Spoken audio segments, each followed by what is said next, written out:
नमस्ते मुलींनो मुलींनो तुम्हाला समोर जी आकृती दिसते आहे डायग्रॅम आहे पहा एक अंधाऱ्या खोलीमध्ये बॅटरीचा प्रकाश आरशावरती पाडल्यानंतर जे काय परावर्तन होतं आरशामधून प्रकाश किरणांचं परावर्तन होतं त्याची आकृती दिसली पहा तुम्हाला एक बॅटरी आहे टॉर्च आहे आणि आरशावरती पाडल्यानंतर हे जे काय खोलीमध्ये पूर्णपणे उजेड पडलेलं आहे याचं निरीक्षण तुम्ही करू शकता पहा.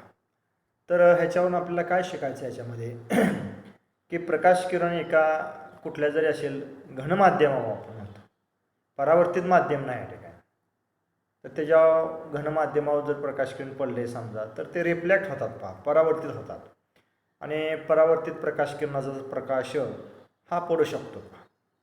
तर आपल्याला माहीत आहे की पृथ्वीवरती ही आकाश हे निरभ्र आहे आणि पारदर्शक आहे पहा आणि ह्या पारदर्शक माध्यमातून प्रकाश किरण येत असताना हे आधीमध्ये कुठं लहान छोट्याशा लहान कणामधूनच परावर्तित होतात. पार्टिकल असेल लहान धूळदष्ट कण असतात धुळीचे कण असतात परावर्तित आकाशामध्येच होतात अवकाशामध्येच होतात त्यामुळे आकाश निळं दिसतं पहा हे आपण पाहिलेलं आहे. परंतु जेव्हा हे प्रकाश किरण पृथ्वीच्या पृष्ठभागावरती येतात तेव्हा पृथ्वीच्या पृष्ठभागावरून ते परावर्तित होतात.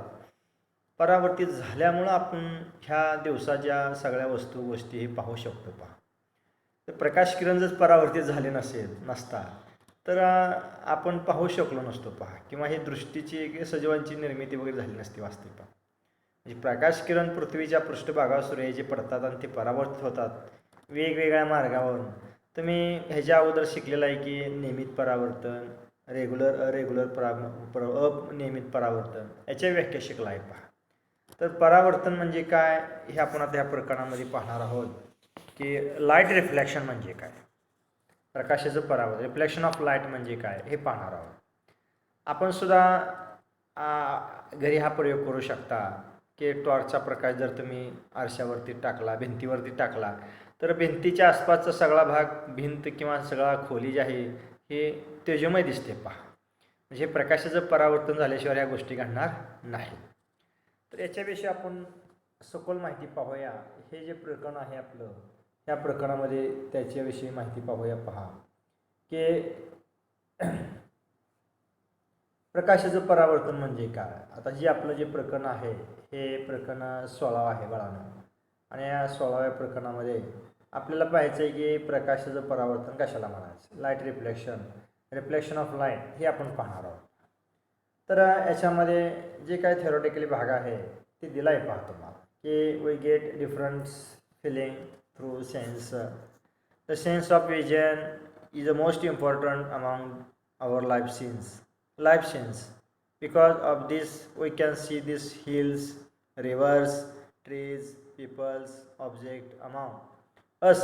Only with this we can see the beautiful views of nature like color, rainbow, flying birds, moon, star, etc. हे रिफ्लेक्शन ऑफ लाईट आपल्याला माहीत आहे की हे सुंदर जग पाहण्यासाठी किंवा पाहतो निसर्ग पाहतो हे सगळं प्रकाशाच्या परावर्तनात शक्य आहे. आणि पाहण्याची जी क्रिया आहे ही आपल्या डोळ्यामध्ये असणारी जी काही संवेदी पेशी असतात. आपल्याला माहीत आहे की दृष्टिपटल असतं डोळ्याच्या पाठीमागं आणि त्या दृष्टिपटलात संवेदी पेशी असतात पाहाबाळांना. आणि या संवेदी पेशीचं जे काय आपण पाहणार आहोत याची दृष्टिपटलावर निर्माण झाल्यानंतर त्या जी काही संवेदना निर्माण करणाऱ्या पेशी असतात ती माहिती मज्जाद्वारे मेंदूला कळवतात आणि आपण दृश्य पाहू शकतो पहा. हे आपण मानवी डोळा आपण पुढं पाहणार आहोत पहा पुढल्या इयत्तेमध्ये. तर ह्यामध्ये आपल्याला माहीत आहे की आपल्या संवेदनाच्या सहाय्याने वेगवेगळ्या जाणीवा होतात. आपली जी संवेदना आहे संवेदनामुळेच वेगवेगळ्या जाणीवा होतात. We get different feeling through the sense म्हणजे संवेदना. आणि दृष्टीची संवेदना ही सर्वात महत्त्वाची संवेदना आहे. The sense vision is most important amount for few sense. आपल्याला माहीत आहे की संवेदना जी आहे ही सर्वात महत्त्वाची संवेदना आहे दृष्टीची संवेदना.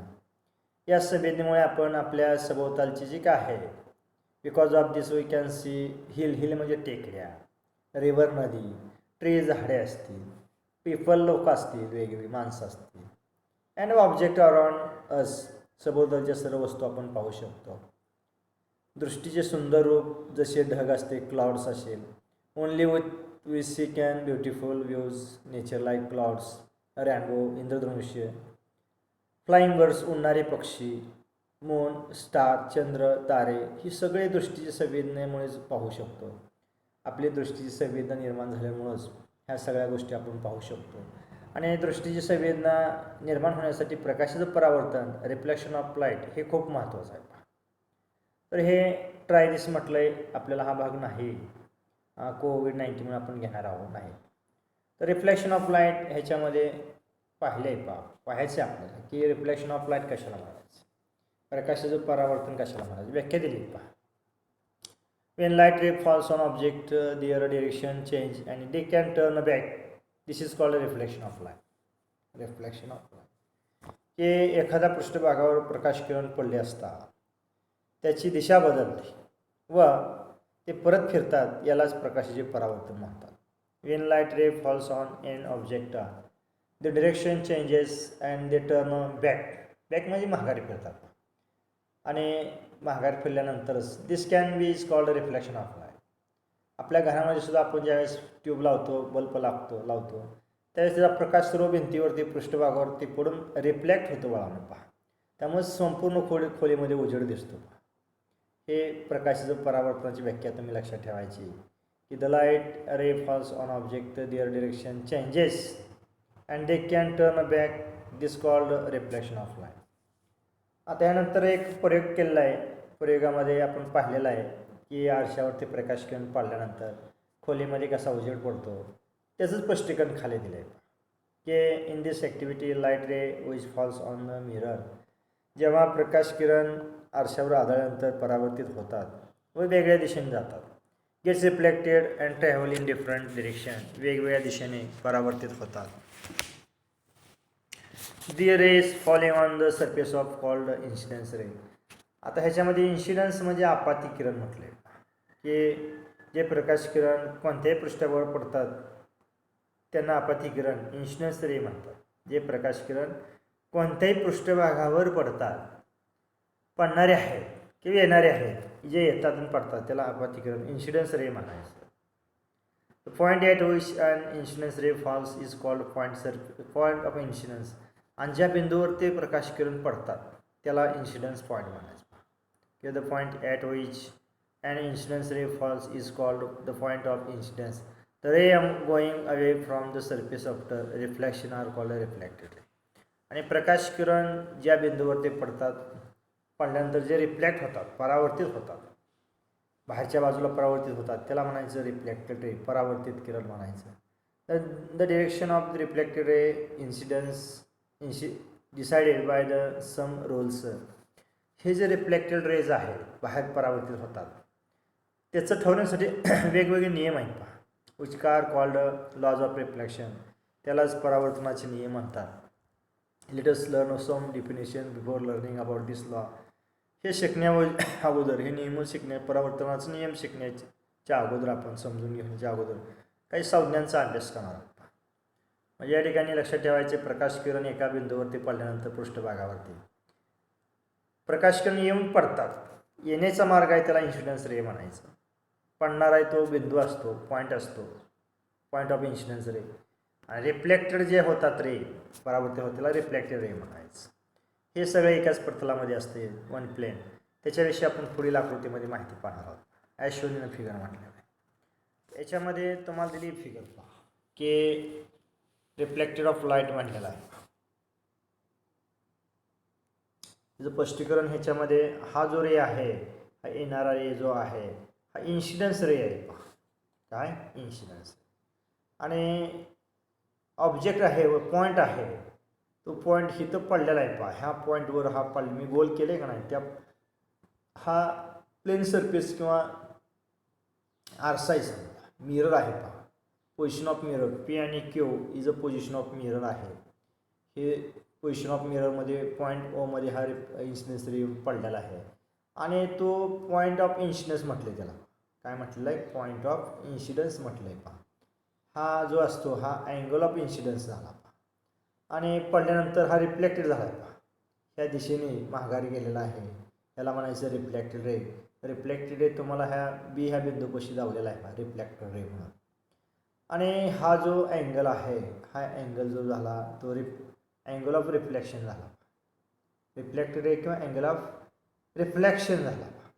हा अँगल ऑफ इन्सिडन्स आणि हा अँगल ऑफ रिफ्लेक्शन झाला. तर ह्यामध्ये नॉर्मल जर अशी स्तंभिका काढली, अशी स्तंभिका पहा काढलेली आहे, अशी स्ट्रेट 90 डिग्रीमध्ये स्तंभिका जर काढली तर दोन्ही अँगल ऑफ इन्सिडन्स आणि अँगल ऑफ रिफ्लेक्शन हे सारखे असतात. दोन्ही अँगल कसे होतात? सारखे होतात. हे लक्षात ठेवायचं. म्हणजे angle of incidence is equal to angle of reflection. का तर हा नॉर्मल स्तंभिका जी असते 90 अंशाचा कोन करते, 90 अंशाच्या कोनात असणार आहे. त्यामुळे हे जे अंतर आहे अँगल ऑफ इन्सिडन्स रे आणि अँगल ऑफ रिफ्लेक्टेड ह्याचं जे काय अँगल आहेत हे समान असतात. आणि इथं स्मॉल आय दिलं आहे पहा. आय म्हणजेच इन्सिडन्स रे, आर म्हणजे रिफ्लेक्टेड रे आणि एन म्हणजे नॉर्मल आहे. ह्या सर्व आकृतीवरून आपल्याला प्रकाशकिरण पडल्यानंतर कसे रिफ्लेक्ट होतात ते सांगितले पहा. Draw the line PQ showing position of in mirror. Draw the incidence ray AO काढला, incidence ray. Reflected ray OB काढलेला आहे. Draw perpendicular to the line showing the position of mirror. Perpendicular normal काढलेलं आहे at PQ. P आणि Q ला perpendicular normal काढलेले आहे पहा. नॉर्मल ON आहे पहा. This ON is called normal to the mirror. ही आरशाची स्तंभिका आहे. ON is perpendicular to PQ. ही P आणि Q खाली भागाला परपेंडिक्युलर आहे. म्हणजे दोन जे अँगल आहेत पहा, हे दोन जे अँगल आहेत हे 90 अंशाला पास. का normal ON perpendicular to PQ आणि PON आणि QON पहा. PON हा जो अँगल आहे PON आणि QON असा होणारा अँगल जे आहे हा PON आणि हा जो आहे तो QON आहे पहा.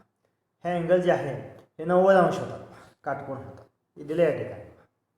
तर त्याच्यावरून लॉज ऑफ रिफ्लेक्शन म्हटलेलं आहे. ते लॉज ऑफ रिफ्लेक्शन आपण पुढील तासाला पाहू. तत्पूर्वी तुम्ही ही आकृती डायग्राम काढायची पहा. आणि डायग्राम काढून इन्सिडन्स रे, रिफ्लेक्टेड रे आणि नॉर्मल ही आकृती काढायचं आणि रिफ्लेक्शन ऑफ लाईट प्रकाशाचं परावर्तनाची व्याख्या द्यायची. हा जो भाग आहे लॉज ऑफ रिफ्लेक्शन याचं स्पष्टीकरण आपण पुढील तासाला बघूया.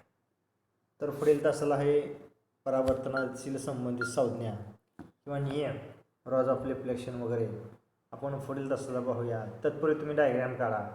Incidence angle, reflected angle, normal किंवा रिफ्लेक्शन ऑफ लाईट प्रकाशाचं परावर्तन कसं होतं त्याची डिफाईनसुद्धा लिहा.